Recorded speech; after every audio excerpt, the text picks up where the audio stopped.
ఆంధ్రప్రదేశ్లో గ్రామ వార్డు సచివాలయాల ఉద్యోగులకు ముఖ్యమంత్రి నారా చంద్రబాబు నాయుడు తీపి కబురు చెప్పారు. సచివాలయాల్లో ఉద్యోగులు, వాలంటీర్లందరినీ ప్రభుత్వం కొనసాగిస్తుందని సీఎం చంద్రబాబు తెలిపారు. ఈ విషయాన్ని సాంఘిక సంక్షేమ శాఖపై నిర్వహించిన సమీక్షలో అధికారులకు స్పష్టం చేశారు. రాష్టంలో గ్రామ వార్డు సచివాలయాల ఉద్యోగులు, వాలంటీర్ల సేవలు మరింత సమర్థంగా వినియోగించుకునేలా ఆలోచనలు చేయాలని అధికారుల్ని ఆదేశించారు.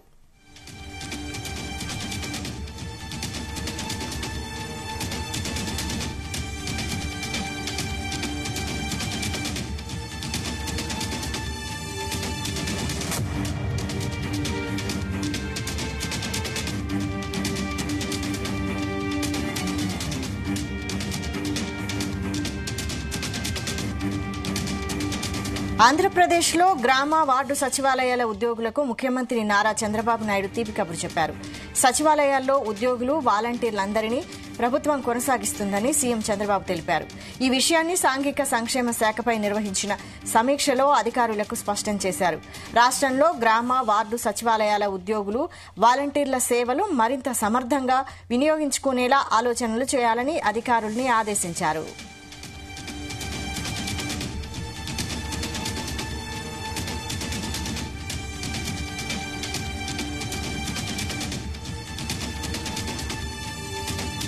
ఇదే అంశంపై మరిన్ని డీటెయిల్స్ మా ప్రతినిధి వరప్రసాద్ అందిస్తారు. ప్రసాద్.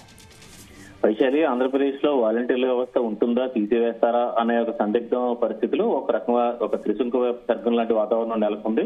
ఈ పరిస్థితుల్లో ప్రభుత్వం వద్ద ఒక ఆలోచన ఏదైతే ఈ వాలంటీర్లకు ఊరటని ఏదైతే నిన్న సాంఘిక సంక్షేమ శాఖపై ముఖ్యమంత్రి చంద్రబాబు సమీక్ష చేసిన సందర్భంగా వాలంటీర్ల వ్యవస్థకు సంబంధించిన ఎలా ముందుకు వెళ్దామని చెప్పి చర్చకు వచ్చినప్పుడు వాలంటీర్ల వ్యవస్థను అటు సచివాలయాలు, ఇటు వాలంటీర్ల వ్యవస్థ రెండింటిని కూడా మరింత సమర్థవంతంగా వినియోగించుకుందామని చెప్పి కూడా సీఎం చంద్రబాబు చెప్పినట్లుగా తెలుస్తుంది. ఈ నేపథ్యంలో వాలంటీర్ల వ్యవస్థ ఏదైతే ఈ ఖచ్చితంగా కొనసాగుతుందనే ఒక సంకేతాలు అయితే కనిపిస్తున్నాయి. ఇప్పటివరకు చూస్తే కనుక కూటమి ప్రభుత్వం వచ్చిన తర్వాత ఏదైతే ఈ నెల 1వ తేదీన పెన్షన్ పంపిణీ పెద్ద ఎత్తున జరిగింది. పెంచిన పెన్షన్ల పంపిణీ కార్యక్రమాన్ని పెద్ద ఎత్తున నిర్వహించారు. ఇందులో సచివాలయ సిబ్బంది ద్వారా ఈ కార్యక్రమం మొత్తం కూడా అంటే వాలంటీర్లు అవసరం లేకుండానే పూర్తిగా సచివాలయాల సిబ్బంది ద్వారానే ఈ పెన్షన్ గారిని పంపిణీ పూర్తి చేశారు. ఇప్పుడు 2వ నెల పెన్షన్ రేపు వాలంటీర్ల 2వ నెల అంటే కూటమి ప్రభుత్వం అధికారంలోకి వచ్చిన తర్వాత 2వ పెన్షన్ గారిని రేపు పంపిణీ చేయబోతున్నారు. ఈ నేపథ్యంలో చూస్తే కనుక ఈ వాలంటీర్లను వినియోగించుకుందాం, ఇంకా మరింత సమర్థవంతంగా వినియోగించుకుందాం అని చెప్పి కూడా ముఖ్యమంత్రి నిన్న సాంఘిక సంక్షేమ శాఖపై జరిగిన సమీక్ష సందర్భంగా చెప్పడంతో అంటే ఇది మరొకసారి ఈ విషయాన్ని చర్చిద్దామని చెప్పి కూడా అధికారులతో సీఎం చంద్రబాబు అన్నట్లుగా తెలుస్తుంది. దీంతో వాలంటీర్లకు ఈ విషయం మొత్తం ఈ ఓరటగానే చెప్పుకోవచ్చు. అది ఎంతమందిని కొనసాగిస్తారు, అసలు ఈ విషయంలో ప్రభుత్వం ఎలాంటి నిర్ణయం తీసుకుంటుందని చెప్పి అనేది ప్రస్తుతం ఇప్పుడు ప్రశ్నగా మారింది. ఇప్పటికే చూస్తే కనుక చంద్రబాబు ప్రతిపక్ష నేతగా ఉన్నప్పుడు అంటే ఏదైతే ఏప్రిల్, మే నెలలో ఎన్నికల సమయంలో జరిగిన పెన్షన్ పంపిణీ విషయంలో తీవ్రమైన ఇబ్బందులు తలెత్తాయి. మండే ఎండల్లో అంటే ఎన్నికల కమిషన్ ఆదేశాల మేరకు వాలంటీర్లు పెన్షన్ల పంపిణీకి దూరంగా ఉండిపోయారు. దీంతో ఆ నిధులన్నీ కూడా ఏదైతే ఇటు బ్యాంకులో జమ చేయడం వల్ల వృద్ధులు దాదాపు 30 మందికి పైగా వృద్ధులు ఈ ఎండలో తట్టుకోలేక చనిపోవడం జరిగింది. ఈ నేపథ్యంలో చంద్రబాబు వస్తే ఖచ్చితంగా వాలంటీర్ల వ్యవస్థను రద్దు చేస్తారని చెప్పి కూడా అప్పట్లో వైసీపీ తీవ్రంగా దీన్ని విమర్శించిన పరిస్థితి అయితే ఉంది. ఆ నేపథ్యంలో అప్పుడు ప్రతిపక్ష నేతగా చంద్రబాబు ఎన్నికల ప్రచారంలో ఉన్నప్పుడే మీడియా ముందుకు వచ్చి ఆయన చెప్పడం జరిగింది, వాలంటీర్ వ్యవస్థ కొనసాగుతాం, 10,000 రూపాయల వరకు కూడా వాళ్ళకి వేతనం కూడా పెంచుతామని చెప్పి కూడా చెప్పడం జరిగింది. అదేవిధంగా ఈ ప్రస్తుతం వాలంటీర్లు డిగ్రీ చదివిన వారు ఉన్నారు, అనేక ఉన్నత విద్యావంతులు ఉన్నారు. వారందరినీ కూడా మరింతగా తీర్చిదిద్ది మండల స్థాయిలో అన్ని పనులు కూడా చక్కబెట్టేలాగా చేసేలాగా కీలకంగా మారుస్తామని చెప్పి కూడా చంద్రబాబు అప్పట్లో హామీ ఇవ్వడం జరిగింది.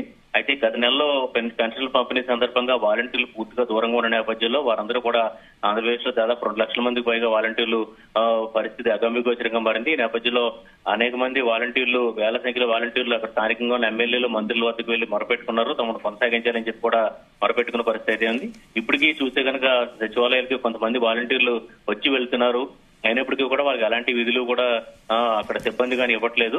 రేపు పెన్షన్ల పంపిణీ రెండోసారి పెన్షన్ పంపిణీ కూడా జరగనుంది. దీంతో రేపు కూడా వాలంటీర్లు ఈ పెన్షన్ పంపిణీకి దూరం అయ్యే పరిస్థితి కనిపిస్తుంది. ఎందుకంటే మొత్తం సచివాలయ సిబ్బంది ద్వారా ఒక్కో సచివాలయంకి దాదాపు 10 నుంచి 11 మంది వరకు కూడా వివిధ రకాల సిబ్బంది ఉన్నారు. వాళ్ళందరి ద్వారానే పెన్షన్ల పంపిణీ ఉదయాన్నే 6 గంటలకు ప్రారంభించి పూర్తి చేసేలాగా రేపే 98% వరకు కూడా పూర్తి చేసేలాగా ప్రభుత్వం కానీ అధికారులు కానీ ఏర్పాట్లు చేస్తారు. అయితే వాలంటీర్లను మరింత సమర్థవంతంగా వినియోగించుకుందామని చెప్పి కూడా చంద్రబాబు చెప్పిన నేపథ్యంలో వారికి వాలంటీర్లకి ఇది ఒక ఊరటగా చెప్పవచ్చు. అయితే వీరిలో ఎంతమంది దీనికి క్వాలిఫై అవుతారంటే ప్రభుత్వం నిర్దేశించిన ఇప్పటికే కూడా ఒక అంచనా అయితే ఉంది.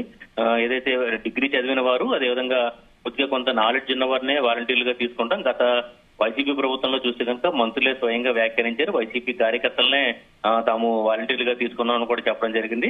వారిలో కూడా చాలా మంది ఒక కొంత అత్యుత్సాహంతో కొంతమంది వైసీపీ ఎన్నికల ప్రచారంలో కూడా పాల్గొన్నారు. అదేవిధంగా వైసీపీ నాయకుల వెంట కూడా తిరిగిన పరిస్థితి అయితే ఉంది. అలాంటి వారిని ఖచ్చితంగా గుర్తించి తొలగించే అవకాశాలు అయితే కనిపిస్తున్నాయి.